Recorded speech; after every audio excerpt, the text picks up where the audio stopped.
Bismillahirrahmanirrahim and Assalamu alaikum everyone. Hope you guys are doing great. This is Dr. Kokab Manzoor and today we are going to discuss what is balance of payment. इस पे most probably हमारी शायद 3 videos बन जाएं.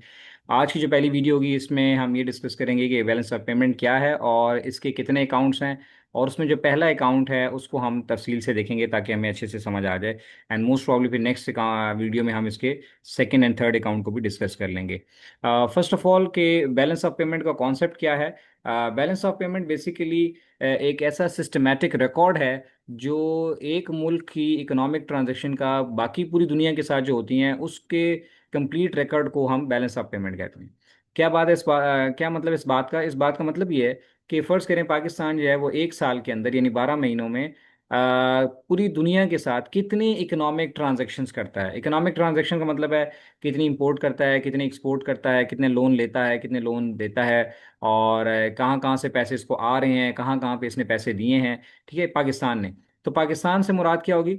पाकिस्तान से मतलब ये है कि वो तमाम लोग जो पाकिस्तान में रह रहे हैं वो जो भी हैं पाकिस्तानी हैं या नॉन पाकिस्तानी हैं, लेकिन अगर पाकिस्तान में रह रहे हैं और पाकिस्तान से पैसा बाहर भेजते हैं उसकी रिकॉर्डिंग उसका टोटल रिकॉर्ड होता है. और या पाकिस्तान से पाकिस्तान को बाहर से पैसा आता है. ठीक है, तो तमाम लोग वो तमाम कंपनीज एंड गवर्नमेंट इटसेल्फ इन सारों की जो ट्रांजैक्शन है इकोनॉमिक ट्रांजैक्शन जो कि पूरी दुनिया के साथ हमने की है सिर्फ इकोनॉमिक ट्रांजैक्शन उसके सिस्टमैटिक रिकॉर्ड को बैलेंस ऑफ पेमेंट कहते हैं. So it is a record of all economic transaction between the residents of one country. Resident of one country का मतलब है कि अवाम वो अवाम जो इंटरनेशनल ट्रांजैक्शन में इन्वॉल्व है, वो कंपनीज जो इंटरनेशनल ट्रांजैक्शंस में इन्वॉल्व है इंटरनेशनल ट्रांजैक्शन में पैसों के हवाले से. ठीक है, फाइनेंशियल ट्रांजैक्शन. और गवर्नमेंट भी देखें लोन लेती है, लोन देती है, बाज़ औक़ात चैरिटी कर देती है, बाज़ औक़ात चैरिटी रिसीव कर रही होती है. ठीक है, ये तमाम ट्रांजैक्शन जितनी भी हमारी होती हैं एक मुल्क की पूरी दुनिया के साथ. ठीक है, जिस जिस मुल्क के साथ हो रही है वो तमाम के रिकॉर्ड को हम बैलेंस ऑफ पेमेंट कहते हैं. So it is a country systematic record of all the receipts and payments in international transaction in a given year. तो नॉर्मली 12 मंथ का पीरियड होता है, वो सितंबर से जुलाई से जून का भी हो सकता है, डिपेंड करता है, हर मुल्क का अपना अपना होता है. ठीक है, जब उनका फिजिकल ईयर शुरू होता है. ठीक है, तो हमारा जुलाई से शुरू होता है, जुलाई या 1 जुलाई से 30 जून तक. यानी 1 जुलाई 2024 से लेकर 30 जून 2025 तक जितनी भी इकोनॉमिक ट्रांजेक्शन हुई हैं, फाइनेंशियल ट्रांजेक्शन हुई हैं, वो सारी जो है उसका एक सिस्टमेटिक रिकॉर्ड जो है उसको हम बैलेंस ऑफ पेमेंट कहते हैं. अब बैलेंस ऑफ ट्रेड क्या होता है वो हमने पिछली वीडियो में एक्सप्लेन कर दिया था. ठीक है, बहरहाल सिंपली उसका एक छोटा सा पार्ट होता है. अब इसके 3 अकाउंट हैं, current account, capital account and financial account. अच्छा, बास बुक्स में अगर आप देखेंगे तो वहाँ पे कैपिटल एंड फाइनेंशियल अकाउंट को इकट्ठा ही लिया गया होता है. तो 2 अकाउंट्स मेंशन कर देते हैं कि जी current account, capital and financial account, और फाइनली वो कहते हैं ऑफिशियल रिजर्व अकाउंट या फाइनल सेटलमेंट अकाउंट उसको भी कहते हैं. ठीक है, तो परेशान नहीं होना, वो मैं आप सारी चीज़ें एक्सप्लेन कर दूंगा. अगर आपको की यूनिवर्सिटी में या कॉलेज में जिस तरह भी डिवीजन हुई है आप डिवीजन उसी तरह कर लें. और बाकी कॉन्सेप्ट को समझ लें कि इस अकाउंट में जो है वो किस तरह की एंट्रीज आती हैं. ये इंपॉर्टेंट चीज़ है कि करंट अकाउंट में हमने क्या रिकॉर्ड करना है, कैपिटल में क्या रिकॉर्ड करना है, फाइनेंशियल में क्या रिकॉर्ड करना है. तो अगर इकट्ठे आ जाएं तो दोनों इकट्ठी आप रिकॉर्डिंग कर दें. ठीक है, वो सारी एंट्रीज. और अगर आप ये अलग अलग आ जाएं तो आप अलग अलग रिकॉर्ड कर लें. अलग अलग इसलिए मैं एक्सप्लेन कर रहा हूँ कि अगर किसी जगह पे आपको अलग अलग नजर आए तो फिर आपको ये पता हो कि कैपिटल अकाउंट में किस तरह की एंट्रीज आती हैं और फाइनेंशियल अकाउंट में. फिर एरर्स एंड ओमिशंस क्या होते हैं. जाहिर सी बात है, आपने देखा कि हमने बात की कि पूरे पाकिस्तान में जितने भी लोग इंटरनेशनल ट्रांजैक्शन में इन्वॉल्व हैं, जितनी भी कंपनीज इन्वॉल्व हैं, बैंक्स हो गए, ठीक है, प्लस गवर्नमेंट, तो इतनी बहुत सारी ट्रांजैक्शन जब होती हैं तो उसमें एरर्स एंड ओमिशंस बहुत सारे हो सकते हैं, यानी गलतियां भी हो सकती हैं और कुछ चीज़ें अनजानी गलतियां जिसे कहते हैं ओमिट चीज़ें मिस भी हो सकती हैं. तो उसको हमने कैसे डील करना है वो भी हम इसमें डिस्कस करें. एंड फाइनली आपका जो उसका जो एंड रिजल्ट आता है कि आपकी रिसीट्स ज़्यादा हैं या पेमेंट ज़्यादा हैं, तो उसके हिसाब से फिर जो हमारा ऑफिशियल रिजर्व अकाउंट है उसके ऊपर कितना इंपैक्ट पड़ रहा है और उसमें क्या क्या चीज़ें होती हैं वो भी हम डिस्कस करेंगे. ठीक है, तो वो फोर्थ अकाउंट भी हो सकता है, वो उसको थर्ड अकाउंट का भी नाम दिया जाता है, वो भी हम डिस्कस करेंगे. लेकिन बहरहाल आज की वीडियो में हम मोस्ट प्रॉब्ली सिर्फ करंट अकाउंट तक बात कर पाएंगे. अगली वीडियो में हम बाकी सारी चीज़ें इंशाल्लाह डिस्कस करेंगे. ठीक. No, what is current account. Current account में क्या चीज़ें आती हैं. करंट अकाउंट कहते हैं कि इसके अंदर हम तमाम शॉर्ट टर्म ट्रांजेक्शन जो है ना वो रिकॉर्ड कर रहे होते हैं. यानी the current account records hold, इसमें उनके all the goods and services that are imported और दैट आर एक्सपोर्टेड. ठीक है, जितनी इंपोर्ट्स हैं वो करंट अकाउंट में रिकॉर्ड हो रही होती हैं, जितनी एक्सपोर्ट्स हैं चाहे वो गुड्स में की सूरत में या सर्विसेज की सूरत में वो भी करंट अकाउंट में रिकॉर्ड होती हैं. और इसके अलावा जो हमारी बाकी जो अर्निंग आ रही होती है नेट अर्निंग्स इनकम के ऊपर वो भी इसमें आती है. अब इसको हम एक्सप्लेन कर लेते हैं ताकि आपको अच्छे से समझ आ जाए। फिर हम इसको बनाना भी सीखेंगे कि ये कैसे बनती है, करंट अकाउंट में कैसे हम एंट्रीज करते हैं, ठीक है। अब जितनी भी गुड्स हमने इंपोर्ट की, सॉरी एक्सपोर्ट की, उसके अंदर हमारे पास जितनी भी चीज़ें आ रही हैं जैसे मशीनरी है, बाकी जो पेट्रोलियम गुड्स हैं या बाकी जो चीज़ें हैं वो सारी की सारी इसमें हमने रिकॉर्ड करनी थी करंट अकाउंट में। जैसे हमने बैलेंस ऑफ ट्रेड वाली वीडियो में आपको एक्सपोर्ट्स सिखाई थी, ठीक है। तो वो जो भी हमारी चीज़ों में एक्सपोर्ट्स हो रही हैं गुड्स में, उसकी वैल्यू हमने करंट अकाउंट में लिखनी है। इसी तरह जो एक्सपोर्ट या इम्पोर्ट दोनों, ठीक है, गुड्स में किया हमने, कितनी इंपोर्ट्स की हैं गुड्स की सूरत में, मशीनरी इंपोर्ट की है तो वो हमने कितनी की है, पेट्रोलियम कितना किया है, ठीक है। इस सारे की वैल्यू यानी सारी इंपोर्ट की वैल्यू और सारी एक्सपोर्ट की वैल्यू। इसी तरह सर्विसेज की जितनी भी हमने इंपोर्ट एंड एक्सपोर्ट की है उसकी वैल्यू भी हमने करंट अकाउंट में लिखी है। फिर इसके अलावा आता है कि बाज़ पाकिस्तानी ऐसे लोग होंगे जिन्होंने बाहर इन्वेस्टमेंट की हुई होगी और वहाँ से उनको डिविडेंड वगैरह, प्रॉफिट या इंटरेस्ट वगैरह आ रहा होगा, ठीक है। तो जैसे आप देखते हैं कि जी हमारे यहाँ अक्सर वो न्यूज़ वगैरह में दिखाते हैं ये फलां फलां मिनिस्टर के पैसे बाहर हैं, ठीक है, और उन्होंने फलां जगह पे इन्वेस्टमेंट किए, तो उसका जो इंटरेस्ट आ रहा है, उसका जो प्रॉफिट आ रहा है, उसका जो डिविडेंड आ रहा है, शेयर्स वगैरह अगर लिए हुए हैं, तो वो अगर वो पाकिस्तान की किसी अकाउंट में आ रहा है इन केस, तो वो हमारे, वो भी हमने इधर ही रिकॉर्ड करना है, ठीक है। उसको हम प्राइमरी इनकम या अर्निंग्स फ्रॉम द इन्वेस्टमेंट भी कहते हैं, ठीक है।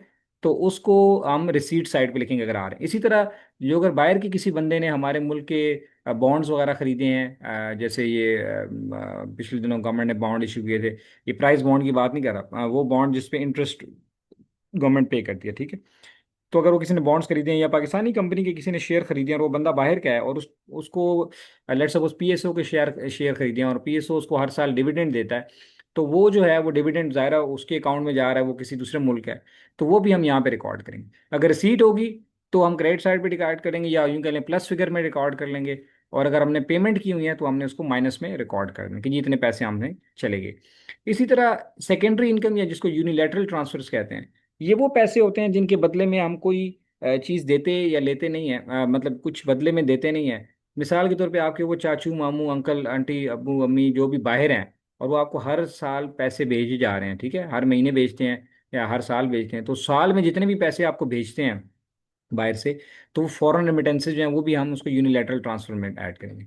इसी तरह बाहर से हमें जो इमदाद मिलती है, जैसे गवर्नमेंट एड ले लेती है बाद अगर सैलाब की, उस पर जलजिले में जो हमें एड्स वगैरह मिलती हैं, ठीक है, या कोई मुल्क हमें गिफ्ट कर देता है, जैसे आपको पता है ये फैसल मस्जिद जो है ये सऊदी अरब ने हमें गिफ्ट की थी, ठीक है। इस तरह और बहुत सारी चीज़ें, बाज़ बसें कोई मुल्क गिफ्ट कर देता है। जितनी भी चीज़ें हमें गिफ्ट मिलती हैं बदले में तो हम उसको दुआ ही देते हैं ना कि अल्लाह तेरा भला करे, means we do not give anything, so it's a unilateral transfer, यानी वन साइडेड हमें रिसीट्स हैं।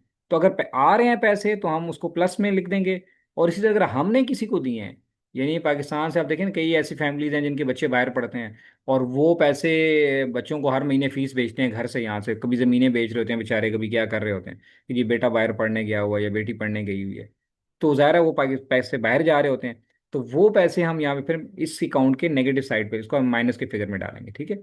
तो या गवर्नमेंट या प्राइवेट दोनों अगर पैसे ले रहे हैं चैरिटी की सूरत में, गिफ्ट की सूरत में या इमदाद की सूरत में, तो वो हम प्लस में लिख देंगे। इसी तरह अगर दोनों दे रहे हैं बाहर किसी मुल्क के में किसी भिजवा रहे हैं तो हम माइनस में उसका फिगर लिखेंगे। तो क्या क्या चीज़ें ऐड होती हैं, गुड्स एंड सर्विसेज की import and export, and primary income जो हमने इन्वेस्टमेंट की है बाहर उसके उसके ऊपर जो इंटरेस्ट आ रहा है, जो डिविडेंड आ रहा है वो, या बाहर के किसी मुल्क के बंदे ने हमारे मुल्क में इन्वेस्टमेंट किया और उसको हम डिविडेंड दे रहे हैं तो वो माइनस का फिगर हम डाल देंगे यहाँ पे कि जितने पैसे गए हमारे, ठीक है। और इसी तरह सेकेंडरी इनकम यानी यूनिलैटरल ट्रांसफर जिसमें हम क्या करते हैं कि लोगों को पैसे भिजवाते हैं बाहर या बाहर से लोग हमें पैसे भिजवाते हैं, तो भेज देंगे बाहर तो माइनस का फिगर डाल देंगे और ले लेंगे तो प्लस का फिगर डाल देंगे, ठीक है। तो अब इस सारे को जब हम प्लस कर लेते हैं इन चारों चीज़ों के फिगर को, अगर हम जब इसका सारा प्लस माइनस कर लेंगे, तो अगर रिसीट्स हमारी ज़्यादा हो जाएं, ठीक है, यानी हमें जो पैसे आए हैं वो ज़्यादा हो जाएं बनस्पत उसके जो हमने पे किए हैं, तो हमारा करंट अकाउंट सरप्लस में हो जाएगा। So if the investment income and transfer exceed imports and outflows, अगर जो हमें रिसीव हुए हैं वो हमारी इम्पोर्ट से या वो आउटफ्लोज जो हमने पैसे दिए हैं उससे हो जाए तो उसको हम कहते हैं करंट अकाउंट हमारा सरप्लस में हो गया। So in short, when receipts are greater than payments, current account surplus. Vice versa, अगर हमने जो पेमेंट की है लोगों को, यानी जो हमने सदका खैरात दिया है, जो हमने लोगों को बाहर पैसे भेजे हैं या जो हमने इंपोर्ट्स किए थे, गुड्स एंड सर्विसेज, उसके बदले में हमने लोगों को पैसे दिए हैं, या जो बाहर से लोगों ने हमारे मुल्क में इन्वेस्टमेंट की हुई थी और हमने उसके ऊपर डिविडेंड दिया, सारी चीज़ें दी, तो वो अमाउंट बढ़ गई रिसीट्स के मुकाबले में, तो फिर हम क्या कहते हैं, हमारा करंट अकाउंट डेफिसिट है। तो ये भी आमतौर पे पाकिस्तान का आमतौर पे करंट अकाउंट डेफिसिट ही रह रहा होता है, क्योंकि हमारे इंपोर्ट्स बिल इतने ज़्यादा हो जाते हैं कि वो हमने पिछली वीडियो में बताया था कि हमारी एक्सपोर्ट जो है वो तकरीबन 38 बिलियन के आसपास हैं, और इंपोर्ट्स जो हैं वो हमारी 68 बिलियन है, तो ऑलमोस्ट 24-25 बिलियन का डेफिसिट तो खाली हमारा इंपोर्ट एक्सपोर्ट का आ जाता है, ठीक है ना। इसी तरह बाकी अगर चीज़ें उसमें ऐड करेंगे तो वो शायद बढ़ जाता है इससे भी। अब इसको बनाते कैसे हैं? आप ये देखें, हमने अगर जो एक्सपोर्ट की थी, फर्ज करें हमने 500 मिलियन की या 500 बिलियन की एक्सपोर्ट की, तो एक्सपोर्ट करने से पैसे आ गए तो ये प्लस का फिगर आ गया। इंपोर्ट की चीज़ें हमने, तो वो 600 मिलियन थी, तो हमने दिए पैसे, तो हमने माइनस का फिगर डाल दिया। इसको आप डेबिट एंड क्रेडिट में भी डाल सकते हैं, ठीक है, मैंने आपके लिए प्लस माइनस किया ताकि आपको समझने में आसानी हो जाए, आप डेबिट क्रेडिट के चक्कर में फंस ना जाएं, ठीक है। वो तमाम स्टूडेंट जो अकाउंटिंग नहीं जानते तो वो उनके लिए परेशानी हो जाएगी फिर। इसी तरह एक्सपोर्ट ऑफ सर्विसेज जो है वो 150 बिलियन की हो जाएगी, और इंपोर्ट ऑफ सर्विसेज जो है वो हमारी 100 बिलियन की है, क्योंकि इंपोर्ट की हमने जो सर्विसेज इंपोर्ट की उसके बदले हमने 100 मिलियन दिए। प्राइमरी इनकम रिसीव्ड, ठीक है, जो हमें डिविडेंड बाहर से आया है, इंटरेस्ट बाहर से आया है, या बाकी चीज़ें जो हमने इन्वेस्टमेंट की हुई थी उसका जो हमें प्रॉफिट आया है वो 70 बिलियन आया है तो 70 प्लस कर दिया है। इसी तरह जो हमने पे किया है बाहर के हमारी कंपनीज ने या हमारे मुल्क ने बाहर के लोगों को डिविडेंड या इंटरेस्ट पे किया है, तो वो हमने माइनस का फिगर डाल दिया। बाहर से मेरे रेमिटेंसेस रिसीव्ड हुए हैं, गिफ्ट में, चैरिटी में, सदका खैरात, या बाहर के जो हमारे रिलेटिव्स हैं जो बाहर रहते हैं हमें पैसे भेजते हैं, वो सारे मिला के वो 60 बिलियन बन रहे हैं, तो रिसीव हुए हैं तो हमने 60 बिलियन प्लस का डाल दिया। इसी तरह अगर हमने बाहर भेजे हैं किसी या किसी मुल्क को एड दी है, बाज़ वक़्त कंट्री टू कंट्री एड भी देते हैं, ठीक है, या चैरिटी कर देते हैं, तो जो हमने बाहर भेजे हैं वो 30 बिलियन है। अब इस सारे को अगर प्लस माइनस कर लें कि जी प्लस कितने हैं और माइनस कितने हैं, फाइनली हमारे पास लेट्स सपोज जो फिगर आ रहा है वो -40 मिलियन यूएसडी का आ रहा है। इसका मतलब ये हमारा करंट अकाउंट क्या है, deficit. So this is deficit, C A means current account. अगर ये प्लस का फिगर आ जाता है तो हम लिखते हैं कि सरप्लस करंट अकाउंट, ठीक है। तो मोरलेस पाकिस्तान की सिचुएशन अक्सर ऐसी होती है कि हमारा जो करंट अकाउंट बैलेंस है वो डेफिसिट में ही चल रहा होता है। तो ये बैलेंस ऑफ पेमेंट का पहला अकाउंट है, ठीक है। ये अपने बैलेंस जो है वो अपने पास संभाल के रखना होता है, याद रखना होता है, क्योंकि फिर हम कैपिटल अकाउंट का बैलेंस निकालेंगे, फाइनेंशियल अकाउंट का भी निकालेंगे, और फिर सारे बैलेंस को हम जमा करेंगे कि फिर एट द एंड हमें देखेंगे हमारा बैलेंस ऑफ पेमेंट बैलेंस हो रहा है या नहीं हो रहा, उसमें रिसीट ज़्यादा हो रही हैं या पेमेंट ज़्यादा हो रही हैं, और फिर उसका ट्रीटमेंट क्या है, फिर हम आगे चल के तफसीलन उसको भी डिस्कस करेंगे। तो आई होप कि आपको चीज़ें क्लियर हो गई होंगी।